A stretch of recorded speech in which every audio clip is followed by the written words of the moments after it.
Paddington Marches On by Michael Bond. Chapter 4. Mr. Gruber's Mystery Tour. The day after his adventure with the chimney-sweeping outfit, Paddington hurried down to the market with his shopping basket on wheels in order to tell his friend Mr. Gruber all about it. Mr. Gruber chuckled as he busied himself with a saucepan on the small stove at the back of the shop. "I wish I would have known, Mr. Brown," he said. "I could have let you have several books on the subject." "I don't think they would have helped me very much, Mr. Gruber," said Paddington sadly. "It's a bit difficult reading books when you've got your head stuck in a chimney pot, especially with paws." Mr. Gruber chuckled again as he joined Paddington on the horsehair sofa. "Thank goodness the weather seems to be on the change at last," he said, looking out of a shop window as he handed over a large mug of cocoa. "I can't say I'm sorry." Paddington nodded his agreement from behind a cloud of cork steam while he divided the morning supply of buns. Although he liked the winter, spring, with its promise of even better things to come, always seemed much more exciting.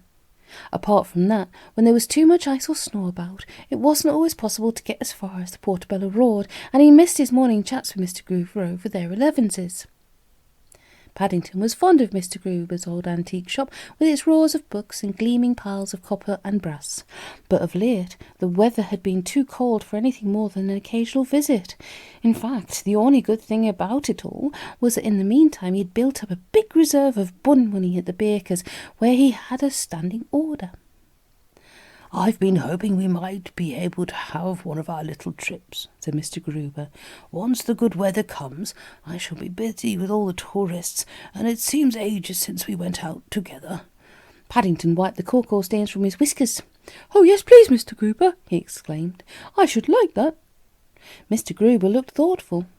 "I notice a new travel firm has opened up in the market," he said. "They're advertising coach trips, and they seem to do a very good mystery tour for £1.50. A mystery tour!" exclaimed Paddington with interest. "I don't think I've been on one of those before. Where did they go?" "Ah," said Mr. Gruber, "they don't tell you. That's the mystery. But they do say it ends up with a visit to a famous London landmark." "It sounds very good value," said Paddington doubtfully. "But I don't think I've got £1.50, unless they'd take buns instead." Mr. Gruber coughed. "I don't think it will come to that, Mr. Brown," he said. "In fact," he continued hastily, not wishing to embarrass Paddington, "talking of buns, you've kept me so well supplied over the years. I think it's about time I stood treat for a change. It would give me great pleasure if you'd come along as my guest." "Oh, thank you, Mr. Gruber," said Paddington gratefully. "That's very kind of you." Mr. Gruber stood up and crossed the shop to his cash drawer. "That's settled, then," he said, handing Paddington a £5 note. "There's no time like the present, and if you've got nothing else arranged, we could go this afternoon. Perhaps you'd like to book up for both of us on your way home." Paddington thanked Mr. Gruber once again, and a short while later, having finished his 11s, he hurried off up the Portobello Road towards the new coach tours office Mr. Gruber had pointed out to him. The shop was called Half-Price Coach Tours, and as far as he could see, it looked even better value for money than Mr. Gruber's description had led him to expect. On the pavement outside, a large blackboard headed "Today's Special" bore the words "Afternoon Mystery Tour, £1.50, and some of the pictures in the window looked even more interesting. Several described day trips to the seaside. Others were all about coach holidays in various parts of the country, and one in particular, which caught his eye, showed scenes from a bumper continental tour called the 99 Special. Paddington spent some time studying the last advertisement. In fact, he became so absorbed in it, he didn't notice a shadowy figure standing in the shop doorway, and he was taken by surprise when the man addressed him. "Good morning, sir," said the man, rubbing his hands with invisible soap. "Can I interest you in one of our tours?" "Yes, please," said Paddington importantly, following the man into the shop. "I'd like 2, please." "2?" echoed the man, looking most impressed, as he ushered Paddington towards a deep leather armchair standing next to a table laden with pamphlets. "Which one in particular takes your fancy? I can thoroughly recommend our 99 Special." 9 different countries in 9 days, he continued, brushing an imaginary speck of dust from the arm of Paddington's chair. And you need never get out of the coach. The normal price is £100, but I'm sure we could arrange a special all-in bear rates if you're having 2. £100! exclaimed Paddington in alarm. But I only wanted 2 £1.50 ones for the afternoon mystery tour. The smile disappeared as if by magic from the man's face as he stared at Paddington's £5 note. Here, he said nastily. Are you taking the mickey? No, said Paddington earnestly. Only Mr. Gruber, and I'm not taking him. He's taken me 'cause it's his treat. The man took a deep breath and disappeared behind the counter. I'll trouble you to get out of that armchair, he said nastily. It's a new one. We don't want to get no nasty stains on it. Here you are, he continued, handing Paddington 2 tickets in exchange for the £5 note. Coach leaves at 2 o'clock sharp. And here's your £2 change. £2? exclaimed Paddington, staring at the 2 coins in his paw. I think you've made a mistake. A mistake, repeated the man. 2 tickets at £1.50 is £3. £3 from £5 is £2. But it says outside your trips are half price, replied Paddington hotly. Half price, echoed the man. Just you show me where, young fellow me bear. Paddington hurried out of the shop and pointed to the sign over the door. There you are, he exclaimed. The man stared up at the notice for a moment and then back at Paddington. Here, Alf, he called, putting his head inside the shop door. There's a young bear out here taking your name in vain. That isn't half price, he said, turning back to Paddington. That's half price of half price coach tours. He's the owner, and if you want my advice, you'll be on your way before he comes out. Very sensitive is Alf. Paddington gave the man a long, hard stare, and then beat a hasty retreat in the direction of Windsor Gardens, casting some anxious glances over his shoulder as he hurried along, clutching the 2 coach tickets tightly in his paw in case anything else happened. 99 special indeed, said Mrs. Brown, when he told the others all about the morning events. It ought not to be allowed, trying to get their hands on a young bear's savings like that. Said Mrs. Bird. I don't think we need have any worries on that score. Anyone who gets their hands on that bear's savings deserves every penny. It's what I'd call earning money the hard way. Paddington looked most offended at Mrs. Bird's remarks as he hurried upstairs in order to get ready for his outing. All the same, there were so many preparations to make, he soon forgot about his nasty experience in the coach office, and by the time the afternoon arrived, he was looking unusually spick and span as he made his way back down the Portobello Road. Paddington always enjoyed an outing, and it was with an air of excitement that he climbed into the waiting coach and settled himself comfortably in the front seat alongside Mr. Gruber. Mr. Gruber had brought several guidebooks with him, and as they sped through the London streets, he pointed out a number of the more important landmarks, explaining all about them as they came into view. The time passed quickly, but after they had been travelling for about an hour, Mr. Gruber began to look thoughtful. Do you know, Mr. Brown, he said, studying a map as they turned a corner and began to slow down, I have a feeling you're in for a nice surprise. I do believe we're going to visit somewhere very unusual. Before Mr. Gruber had time to explain matters any further, the coach driver began marshalling his passengers out onto the pavement and then led them towards a large building standing to one side of a busy main street. Mr. Gruber paused just inside the entrance in order to buy a guidebook, and while he was waiting, Paddington stood politely to one side and gazed around with interest.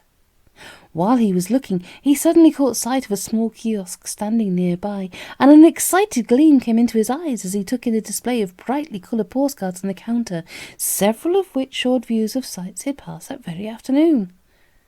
Paddington had enjoyed his outing no end, and knowing Mr. Gruber's fondness for pictures, it seemed a good chance to repay him for some of his kindness. Carefully making sure no one was watching, Paddington took some money out of the secret compartment in his suitcase and then hurried across the hall. I'd like 2 large souvenir postcards, please, he announced, tapping importantly on the counter. Some of the special coloured ones. Being rather short, Paddington was used to having trouble with counters, but even he began to get more and more impatient as the lady in the kiosk stared with a fixed expression on her face at some distant object above his head. He looked around anxiously as the coach party began moving forward towards some stairs at the back of the hall, and several times he gave the figure behind the counter some extra hard stares, but for once the ones he got back in return seemed harder still. I was going to buy some souvenirs, he explained, as Mr. Gruber came hurrying up to see what was the matter, but I can't make any one here. Mr. Gruber looked rather upset. Oh dear, Mr. Brown, he said, I doubt if you will. I think she's made of wax. Paddington peered over the edge of the counter. Made of wax? He examined hotly. I've never heard of anyone being made of wax before. Mr. Gruber chuckled. You'll find a lot of people like that in here, Mr. Brown, he said. This is Madame Tussauds. It's a waxworks museum.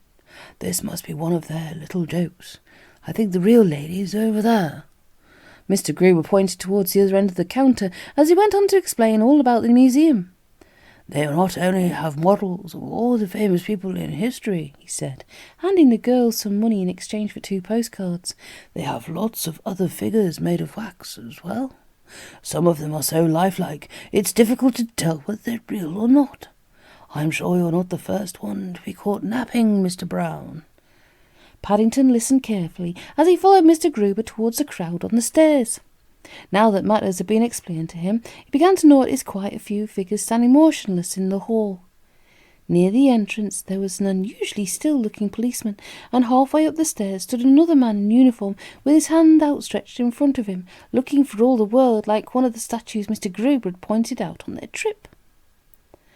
I think we must have picked the wrong day, Mr. Brown, said Mr. Gruber, breaking into his thoughts. Half London seems to be in front of us. Paddington gasped his agreement as Mr. Gruber disappeared in a flurry of people. From where he was standing, it felt very much as if the other half of London was behind him as well, and to make matters worse, he'd just made the unhappy discovery that half-open bar of chocolate he'd bought in case of an emergency was beginning to melt in his paw with the heat. Although he often got himself into a mess, Paddington was a tidy-minded bear, and he looked around for somewhere to put the sticky remains before too much of it dripped onto the floor. By now the crowd was just too thick to lift his hat, let alone open his suitcase, and he was just giving up hope of ever finding anywhere to leave it, when he found himself standing next to the figure in uniform he'd noticed earlier. Without waiting to consider the matter, Paddington pressed the ball of chocolate into the outstretched hand, and then turned to look for Mr. Gruber. As he did so, a loud voice rang out over the noise of the crowd. "Here!" cried the voice. "Who did this?" Paddington turned and then nearly jumped out of his skin as he caught sight of the man in uniform holding up a chocolate-covered hand for everyone to see. The man gazed at Paddington suspiciously. "Is this yours, bear?" he said. "I thought you were a waxworker," exclaimed Paddington, looking most upset. He stared around desperately for help, but Mr. Gruber was nowhere to be seen. "Boy!" shouted the man. "Come back! Stop that bear!" But Paddington was halfway down the stairs. He didn't like the look of things at all. Already several of the doorkeepers were looking in his direction, and as he squeezed his way past people trying to get up, he peered around anxiously for somewhere to hide. Holding on tightly to his suitcase, he hurried across the hall in direction of some more stairs. The voice of the man in uniform was getting louder and louder, and there wasn't time to read the words over the opening, but it seemed the only spot left where there was no one to bar his way. When he reached the bottom of the stairs, Paddington found himself in a large room, rather like a dungeon. It was much darker than it had been in the other part of the building, but as far as he could make out, he was standing in a long stone corridor which had a line of smaller rooms opening out along one side, each of which contained a number of figures.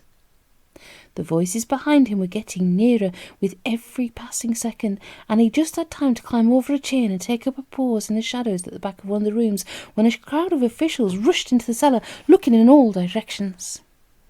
As the minutes ticked by, Paddington began to wish he'd picked a lying-down pose, or even better, sitting up one. Standing on one leg with outstretched paws was difficult enough at the best of times, but when it was in a hot cellar with no time in which to get comfortable, matters became very difficult indeed. At long last, the shouting died away amid a clatter of feet as the men disappeared back up the stairs. Paddington heaved a sigh of relief, but before he had time to blink, let alone move his paws, some new voices broke the silence which followed. They got nearer and nearer until suddenly they stopped opposite his room. "It says Charlie Peace in the catalogue," announced a man's voice, "but I never thought he had fur." "If that's Charlie Peace," replied a woman, "I'm the Queen of Sheba. Besides, where's his number? All the rest have got numbers." "Perhaps it's a friend," said a child's voice. "Horrible," complained the woman. "They all look as bad as one another to me. Don't know which is worse. I shouldn't look if I were you, Lil." "Horrible it may be," interrupted the man, "but it's very lifelike. Fancy making all them whiskers out of wax. It's a wonder they don't drop off with the heat." Paddington opened his eyes and stared at the group outside the room. He was getting a bit fed up with the way things were going.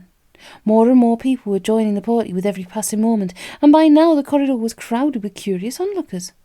It all seemed a great deal of fuss and bother to get into simply because he'd wanted to get rid of some chocolate remains. "Charlie Peace!" he exclaimed, raising his hat. "I'm not Charlie Peace. I'm Paddington Brown from Darkest Peru." If Paddington had been surprised when the man on the stairs had sprung to life, his audience in the cellar seemed even more taken aback at the sudden turn of events. When he caught sight of the look on their faces, Paddington closed his eyes and gave several hurried snores as he took up his paws again, but it was already much too late. The air was filled with cries of alarm from the ones in the front row, and a buzz of excited conversation from those at the back, who were straining to see what was going on. Just as the noise began to reach its height, the sound of heavy boots added itself to the general hubbub, and a moment later Paddington felt a heavy hand on his shoulder. "Got you," said a triumphant voice. "If I'm not mistaken, you're the young bear that mistook me for a dustbin on the stairs." Paddington opened his eyes and looked up at the dark blue uniform. "I didn't know you were real," he explained. "I only wanted to get rid of my chocolate remains." 50 years I've been here, man and boy," said the man bitterly, holding up his hands for everyone to see. "I never had a bear's remains deposited on me before. We'll have to see what the manager's got to say about this little matter. I dare say he'll want to take down your particulars." "Take down my particulars?" exclaimed Paddington, looking more and more upset. "That's what I said," remarked the man. "I don't know about his being a Charlie Peace," he continued, addressing the crowd in reply to someone's question. "He's a disturber of the peace, all right." While the man was talking, Paddington got down on his paws and knees and pulled his hat well down over his head. A few seconds later, the sound of shouting broke out once more in Madame Tussaud's, only this time it was directed towards the stairs as a small brown figure disappeared up them as fast as his legs would go. Paddington believed in getting his money's worth, but he'd had quite enough adventures for one day, even for a £1.50 bargain mystery tour. "Thank goodness we bumped into each other when we did," said Mr. Gruber later that afternoon, as they sat in his shop having tea. "I looked everywhere for you, but I must say it didn't occur to me to try the Chamber of Horrors."